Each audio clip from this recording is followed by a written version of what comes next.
우리가 세월이 흐르는 과정에도 참 허망하다는 말을 많이 듣습니다. 그죠? 오늘의 이 시간이 가고 나면 어느덧 모르도 또 저녁이 오고, 저녁이 오면 어둠이 오고, 어둠이 오면서 또 밝음이 오고, 여김없이 찾아오는 것이 바로 세월의 감각인데, 이렇다 보니까 이러한 진리는 부처님의 가르침이 아니면 잘 이해를 못합니다. 네? 그러다 보니까 우리가 어떠한 그 진리의 인간 법칙에 대해서 잘 아는 사람이 거의 없습니다. 네? 그러다 보니까 내가 늘 어떠한 그 공간에서 매다 보니까 거기서 헤쳐나가지 못한다는 것들. 그래서 악업이라는 것이 있는데 이 악업과 선악과 또 이제 그 시화악업이라고 있는데 즉 몸으로 짓는 죄는 이제 그 신욕이 세 가지가 되고 또 입으로 짓는 것이 이제 구업인데 우리 보살님들이 공은 잘 들여놓고 전부 까먹는 것이 구업이라. 그래서 구업은 악담하는 거, 남을 들쫓는 거, 또 남을 또 말로서 살인을 하는 그 악담 같은 거. 구업을 짓는 것이 제일 그 살인보다 더 무서운 건데 이 구업을 한번 보살님들이 내가 정말 선한 말을 하고 정말 어떤 지혜의 말로서 새기면서 말을 한다면은 상대는 그에 들어오는 것이 참 고운 면이 들어오는데 내가 만약에 어떤 좋고 나쁘고 또 남을 헛듣고 하는 가정에 보면은 꼭 그러한 것에 있습니다. 아무리 1000배, 10,000배, 3000배를 해본들 말 한마디에 모든 공이 사라진다. 또 한 해의 공덕이 사라질지 몰라도 그 다음의 공덕도 역시 사라진다. 그래서 내가 얘기했듯이 과거심도 불가득이고 현대심도 불가득이고 미래심도 불가득이라 했다. 과거에 닦고는 마음도 얻을 수 없고 현재의 마음도 얻을 수 없고 보지 못한 미래의 마음도 얻을 수 없다라고 이제 말씀을 했듯이 이러한 업들이 참으로 많습니다. 그래서 마음으로 짓는 죄, 몸으로 짓는 거, 행위고, 그래서 눈으로, 소리로, 냄새, 맛, 감각, 6가지 지혜 등이 이로써 업으로서 나타납니다. 이 업자는 업자죠. 그래서 이제 업자로 해서 나타나는데, 우리가 이 알게 모르게 일어나는 일이 죄업도 있고, 또 남으로부터, 또 내 가정으로부터, 주변으로부터 이러한 심상업들이 가장 먼저 나오는 게 살생업이라고 할 수 있습니다. 살생이라는 거는 나는 평소에 남한테 조금 더 해코지도 안 했고 했지만은 어느새 모르게 나의 자그마한 어떤 개미 한 마리가 내 발등에 죽는 현상, 내가 길을 가다 보면 그러한 살생들이 일으키는 것이 있습니다. 근데 그런 것이 바로 이제 생명에 관한 그런 것이 있습니다. 그래서 돈과 명예와 권력, 비교할 수 없는 무한 가치를 생명의 보호를 받기 위해서라면 수단 방법을 가지지 않는 것이 우리의 실상입니다. 또 높은 담장과 육중한 대문, 철문 해가지고, 그저 감시 카메라, 그저 도둑놈 들어오고, 그저 내 저게 해칠까봐 온갖 집안의 방편을 다 해놓는 것이 이러한 생명의 보존에 뿌리 깊은 잠재력이라고 볼 수 있습니다. 그래서 듣기 좀 거스른 말이지만은 살인이라는 말은 참 무섭습니다. 살인이라는 말은 들으면은 나하고 좀 무관한데도 그래도 어딘가 모르게 소름이 끼치는 그 말입니다. 살인이라는 말이 참 그런 것인데, 그래서 그 말 속에 담긴 뜻이 악 중에서도 가장 무서운 것이기 때문이다. 그래서 살인이라고 하니까 사람이 죽이는 것만을 생각하는데 아까 얘기했듯이 그런 것이 아니다라는 것인데, 말로서도 말 한마디가 구제도 할 수 있고 살인도 할 수 있고 남을 자살도 시킬 수 있고 또 악하게 빠질 수도 있고, 그래서 참 말 한마디가 얼마나 무서운 건지. 또 칼을 들고, 칼이라는 것은 또 그렇잖아요. 어떻게 쓰느냐에 따라서 달라지는데 꼭 칼이라고 해가지고 살인의 도구라고 생각하시면 안 돼요. 칼은 어떤 용도에 따라서 쓰느냐에서 달라진다. 그래서 첫째는 이제 어느 중생이든 간에 악담을 하지 말아야 됩니다. 악담이라는 거는 내가 이제 좀 있으면 얘기를 하는데 악담이라는 게 참 무섭습니다. 응? 그의 자식한테도 악담을 퍼부어서도 안 되고 또 되게 저희들 어렸을 때는 할머니가 말을 안 들으면요 그저 커서 뭐가 되려고 하느냐고 저 모양이니 하면서 참 그 할머니들이 많이 그랬어요. 듣고 켰어. 근데 화분을 2개를 갖다 놓고 매일 아침마다 물을 주면서 요 놈은 참 이쁘다, 요 놈은 참 나쁘다라고 나쁘다고 편견을 할 때 그 식물에도 생명이 있기 때문에 말 한마디가 이쪽에는 참 이쁘다 하면 화분이 엄청 좋아집니다. 근데 요거는 아주 나쁜 놈이다 이러면은 그 화분은 죽어. 똑같이 키우는데도 내 말 한마디가 이게 참 얼마나 무섭다라는 것을 알 수가 있습니다. 그래서 구업이라는 게 그렇게 무서우니까 절대 불자로서는 남에게 악담을 해서는 안 된다는 것. 또 말 한마디 좋음을 해서 말 한마디가 잘해서 천냥빚을 갚는다 했어. 마침 이 불자라면은 그러는데 요새는 코로나나 이 장마철의 어려운 시기에서 버스에서 마스크 쓰든 안 쓰든 건들면 터져. 그만큼 이제 날카롭고 경기가 참 어려운 그런 가정이기 때문에 이럴수록 상대의 어려움이 있을 때 우리 보살들이 자그마한 도움의 손길도 필요하고 또 그 중에서 말 한마디라도 해준다 하면은 그분들에게 용기도 얻고 나도 보시가 되고 참 좋은 겁니다. 예? 그리고 사람이 살아가는 일상 속에서 알게 모르게 수많은 일이 불선업이 있습니다만 아까도 얘기했듯이 이 중에서 생명을 잘못 보다도 더 무거운 제업이 없다. 그래서 부처님께서는 불자재가 반드시 지켜야 할 생활윤리의 5개 제1계목에서 불사생계라고 말씀하십니다. 생명을 뺏는 것은 이렇게 이제 크나큰 제약이지만은 그런데 날이 갈수록 범죄와 범죄의 수법이 흉악해져 가고 있으니 무엇이 잘못된 세상일까 하는 겁니다. 사람이 점점 더 이기적이고 동물적이고 또 자신의 생명과 관해서 집착할 뿐 남에 대해서는 전혀 무관심합니다. 부모는 자식을 버리고 자식은 부모를 버리고 요새는 자식들이 부모가 빨리 재산을 물려주지 않으면은 요새 쫓겨나거나 안 그러면 좀 나이고 치매기가 있으면 결국 어디로 갑니까? 요새는 다 양로병원에 이제 모셔지고 하죠. 그 반면에 또 부모가 자식을 버리는 일이 참 많습니다.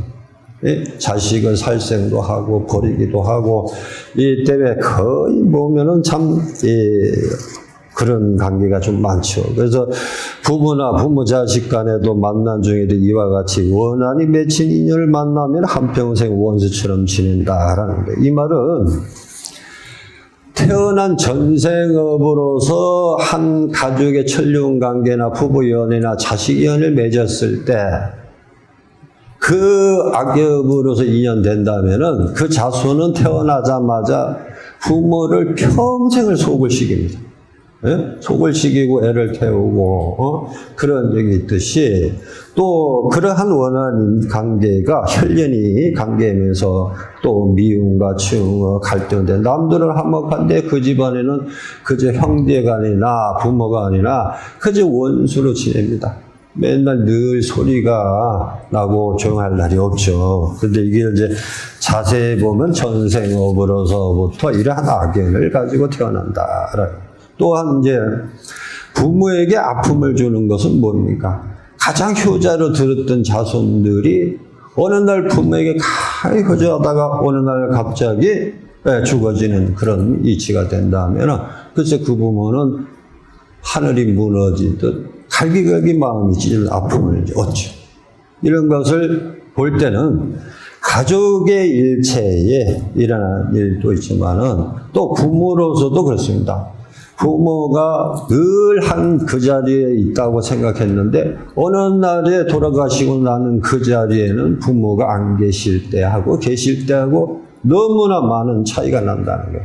늘 부모님이 늘 그 내 평생 동안 같이 함께 할 수 있는 그 믿음을 가지고 있는데 어느 날 나도 모르는 사이에 부모는 떠나고 없고 교를 하려니까 기다려주지도 안 하고 그래서 그러한 것이 이 시에 따라서 보니까 참 너무 가슴이 아프죠. 그래서 이런 것을 좀 이제 비유해서 안다면은 정말 우리 불자님들이 가족의 소중함과 또 이 부모나 자식에 대해서 좀 많이들 이제 그 깨달음을 얻으시라고 봅니다. 어느 날에 이제 가을 무렵에 대해서 이제 배가 아주 이제 그 성성하고 맛있게 익어가는 단계인데 그 위에서 이제 까마귀가 하나 이제 앉았고 밑에는 이제 먹이를 잡아먹고 뱀이 이제 따백을 치면서 낮잠을 즐기는데 무심코 까마귀가 나르는 바람에 이 나무가 흔들리면서 배가 뚝 떨어졌어요. 배가 원체 크니까 떨어지니까 뱀 머리 위에다가 늘지니까 뱀이 그 배의 머리에 부딪혀서 이제 죽음을 당하는데 죽는 순간에 그 뱀은 이제 까마귀가 이제 원한이 되는 겁니다. 그래서 이제 까마귀가 이제 그 원한이 되고, 그래서 이제 그 뱀은 죽어서 이제 멧돼지로 이제 한생을 하고, 까마귀는 자기 명이 다해서 이제 꽁으로서 태어났는데, 이제 어느 날에 이제 그 산 밑에다 꽁집을 짓고 알을 품고 있는데, 이 멧돼지가 갑자기 이제 그 먹이를 찾으면서 무심코 이제 그 발을 디딘 것이 돌을 이제 굴렸어. 그래서 그 밑에서는 이 멧돼지로서는 꽁이 알을 품고 있다라는 그런 건 전혀 알 필요 없고, 무심코 굴렸는데, 그게 그만 까마귀 집으로 그만, 꽁집으로서 엎어서. 이게 꽁은 오직 자기 자식들을 이제 챙기면서 알을 품고 있는데, 갑자기 돌이 굴러와서 그만 죽음을 당했어요. 그 죽음을 당하면서 이제 이제 꽁이 멧돼지의 이제 원한이 되는 겁니다. 이미 이게 이해가 바뀌어지기, 처음으로 뱀에서 까칠어서 죽음을 당해서 서로 바뀌어지고, 또 그 다음에 이제 멧돼지와 꽁으로 태어나서 이러한 또 명을 바꿉니다. 그래서 이제 멧돼지는 이제 다음에 이제 명이 다해서 누가 태어나느냐, 하인의 그 양반의 하인으로 이제 종으로서 이제 태어나고, 또 꽁은 그의 어떤 이제 그 집안이 좀 그런 데다가 이제 도둑놈으로서 이제 태어나고, 그래서 이제 3세 중생에 연하여서 이제 태어났는데, 자, 이제 여기서 이제 그 하인은 이제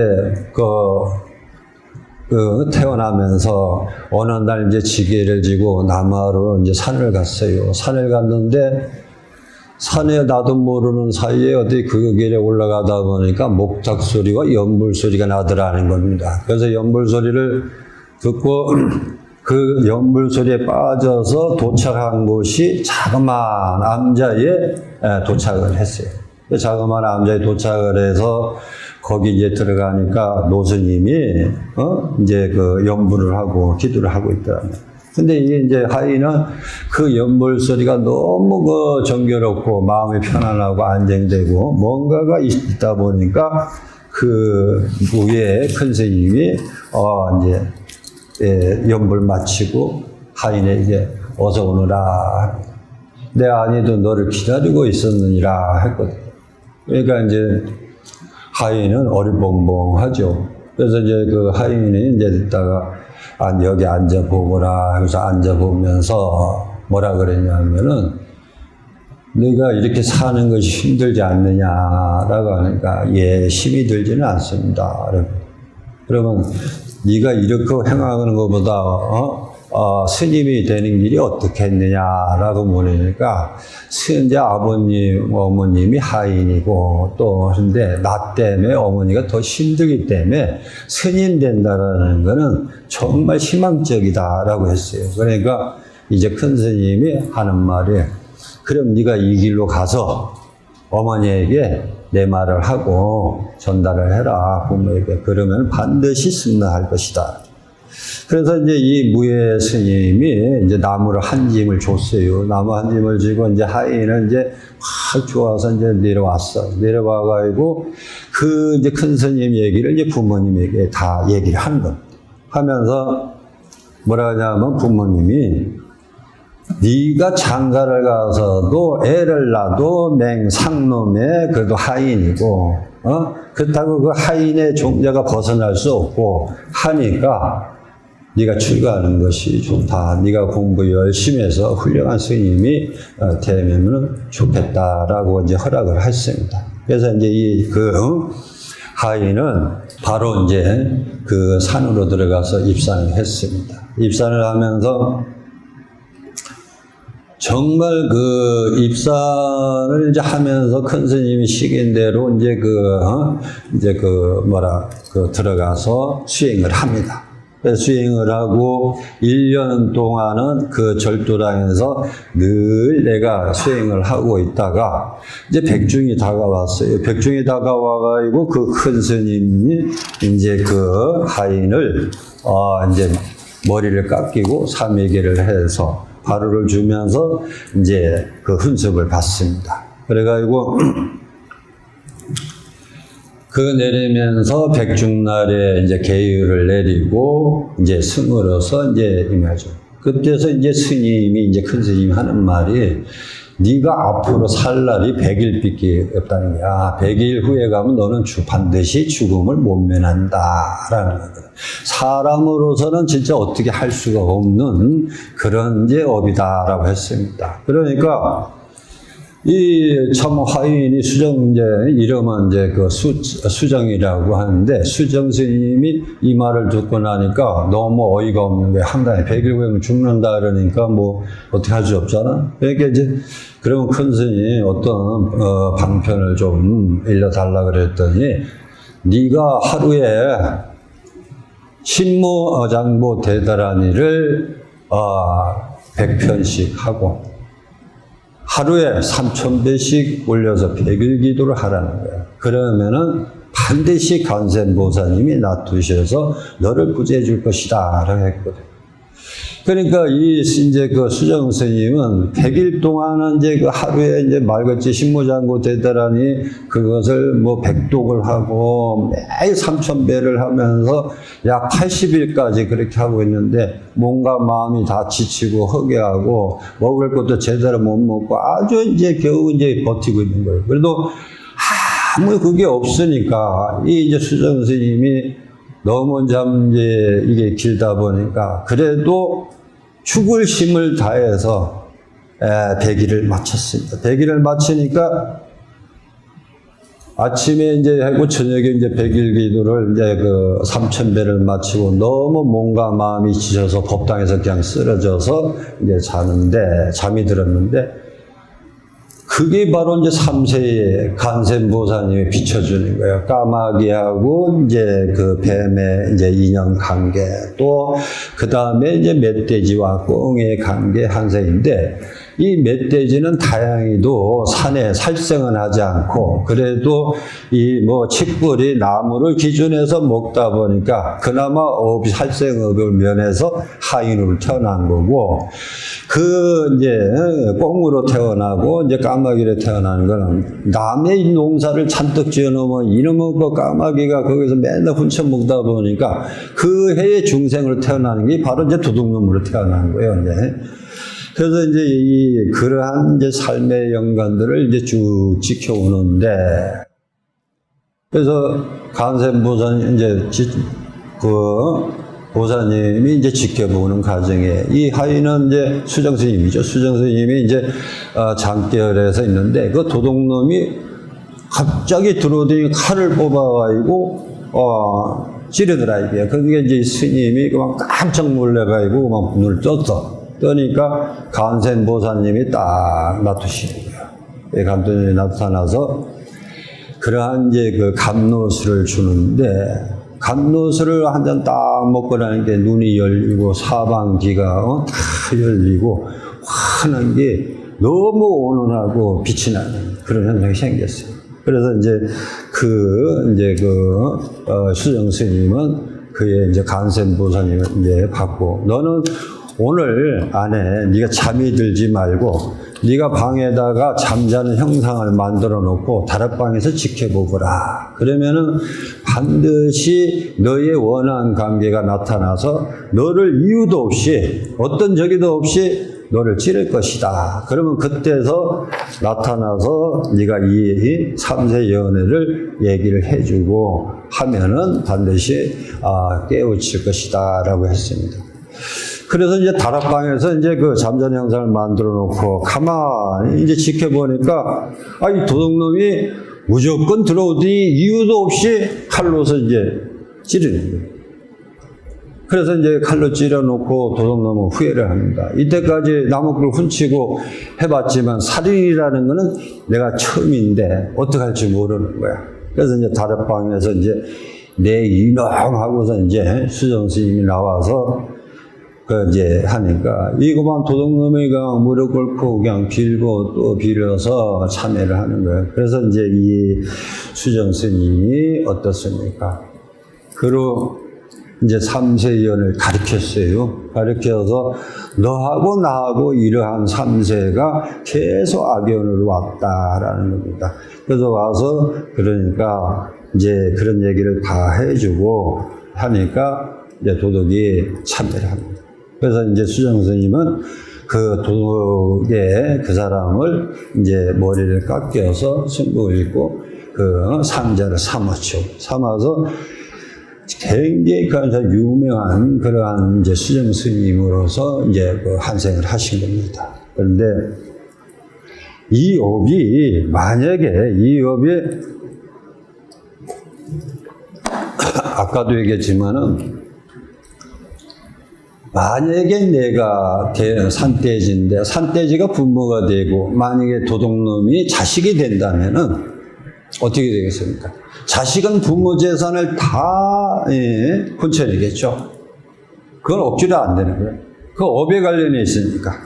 그래서 그러한 것이 이제 있는데, 그래서 우리가 가정에 부를 때 자손한테 한번 훑어볼 때는 어떠한 인연이 있고 어떠한 법칙이 따른가를 한번 생각을 해보시는 것도 가장 이제 좋은 그런 적입니다. 그래서 수정 스님은 우리한테 이러한 것을 좀 가르치고, 지금 이제 설화로서 비교해서 얘기했지만은 이 삼세연에서 따는 거는 반드시 상대성이 따른다는 겁니다. 그러니까 보사님들이 이번에 뭐라 그럴까, 이러한 수정 스님의 교훈을 좀 받아서 내 가족들을 한번 잘 살펴보는 것도 아마 큰 도움이 됩니다. 그래서 참회라는 것을 많이 해야죠. 참회라는 걸 해서 내가 왜 절에 와서 기도를 하고 내가 발언을 하는데 내 그 목적이 뭐냐? 나의 상으로서 기도하는 거요? 안 그러면은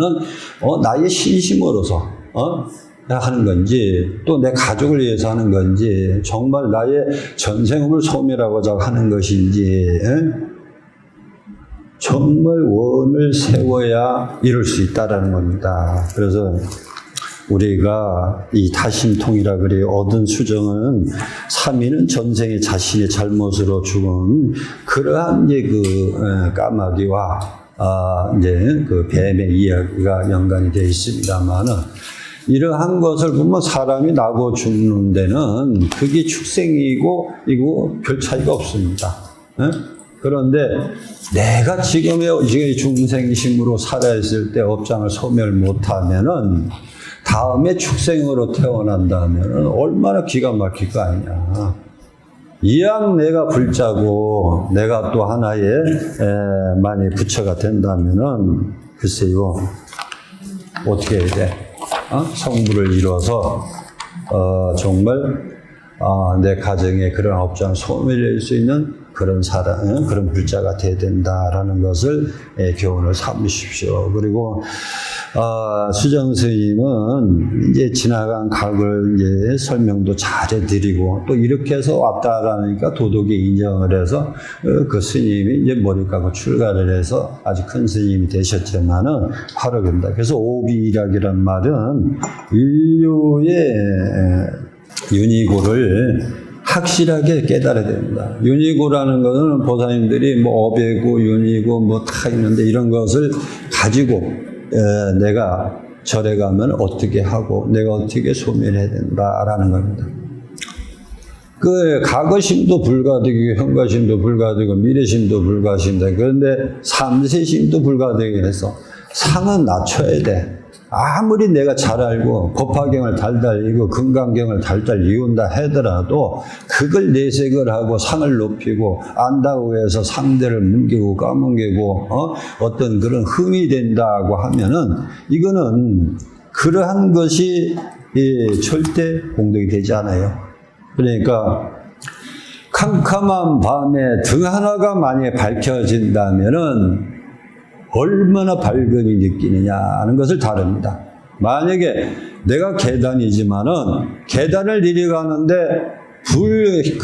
그러니까 호롱등이 없다면은 한 발자국도 못 움직여요. 그런데 그 희미한 등도 밝히는 순간에 계단이 보이고 길이 열려. 그러한 지혜를 삼아야 되는데, 근데 우리가 지금 막 전기불에다가 막 이렇게 확 밝혀놓고 있지만은 이게 다 꺼지고 조그만한 저 불 하나에 딱 켜놓으면 그때서야 이게 10개든 20개든 밝음과 밝음이 차이가 있는 것 같은데 조금 더 차이가 없는 거예요. 나중에 그 자세히 한번 보세요. 그래서 절대로 나의 어떤 그 점찍을 점자입니다. 점찍을 점자에 마음신자인데 어디다가 점을 찍느냐라는 것을 가르쳐야 되고 또 내가 알아야 돼요. 그래서 내가 자신이 낮춰야 덕이 생겨. 그리고 인이 따라 자비가 따르고. 그런데 내가 내라는 근본을 가지고 임한다면은 그 사람은 안 돼. 그게 스님이 됐든 중생이 됐든 어느 누구든 내가 덕 있는 사람, 필요한 사람, 이런 사람이 돼줘야 돼.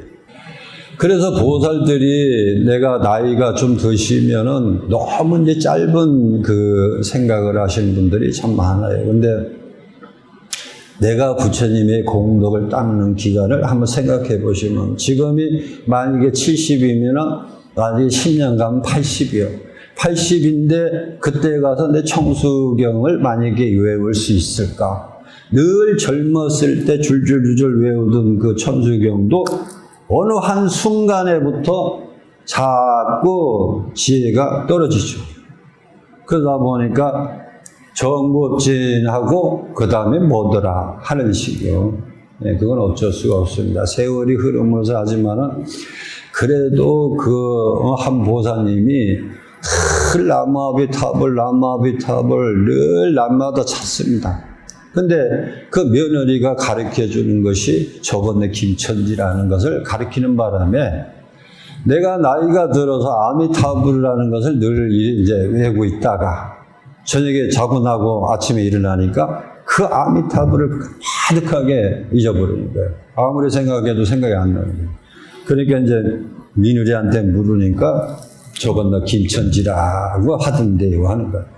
그러니까 그 노보사님이 그것은 저건 너 김천지라는 걸 나마비타불로서 착각을 하고 이제 계속 길을 가나 뭐를 가나 저건 너 김천지라는 것을 계속 하다 보니까 낮에 죽을 때 돌아가실 때는 강명으로서 광채가 나더라. 그 깜깜한데도 그분의 빛은 아주 광채가 일어나요. 대낮같처럼. 그게 그래서 그분은 정말 그 성부를 보는 것이 있습니다. 우리도 이 보살님들이 내가 비록 육신의 어떤 형상에서 다 할 수는 없지만은 내가 그래도 구업을 짓는 것보다 항상 말로서 행하는 것이 나무아비타불 간센보살 늘 그 외우면 됩니다. 화가 나도 간센보살, 뭘 해도 간센보살 하면요 절대 거기에 얽매이지 않습니다. 그래서 간센보살이나 나무아비타불이나 늘 찾으면서 항상 나의 청정함을 지키는 것이 바로 부처님의 가르침이고, 또 이러한 3세에 이어서 자식과 부모 이러한 것이 연관이 있습니다. 그래서 시어머니하고 며느리가 참 며느리 볼 때는 참 좋은 며느리다 하지 않은데 한 번 미운 살이 배기면 죽을 때까지 시집살이를 해야 됩니다. 그건 뭐 말도 못하는 게 아니라 그 다음에 둘째 며느리가 들어오면은 여기 앉아라, 여기 뜻이다 이러고 너는 가서 내가 가서 빨리 해오라 하는 식이고, 이런 식으로 차별을 옛날에 했어요. 그게 바로 이제 업들이 얽혀서 그렇습니다. 그러니까 이러한 업을 풀 수 있는 것은 보살님들이 기도 정진. 기도 정진을 하셔서, 요거 이제 칠성날이 이제 얼마 안 남았습니다. 칠성날이 얼마 안 남았고, 이제 백중날이 또 얼마 안 남았고, 이달에는 참 기도가 참 많죠. 그리고 이제 요새 장마철이, 긴 장마철이 끝나고, 또 그러다 보니까 또 코로나가 이렇게 찾아와서 너무 우리 중생들을 힘들게 합니다. 이럴수록 내 마음, 뇌를 잘 잡고, 마음을 잘 잡고 행하는 것이 가장 이제 중요한 이치고, 어떠한 일이라도 한번 나 자신에게 힘을 줄 수 있고 용기를 줄 수 있는 그러한 부처님의 원력을 삼아서 임하고 하여튼 열심히 전쟁하세요. 그리고 건강이 최고입니다. 건강이 있어야 모든 것이 있다라는 걸 잊어서는 안 되겠습니다. 오늘부터 여기서 마치겠습니다. 성불하십시오. 네.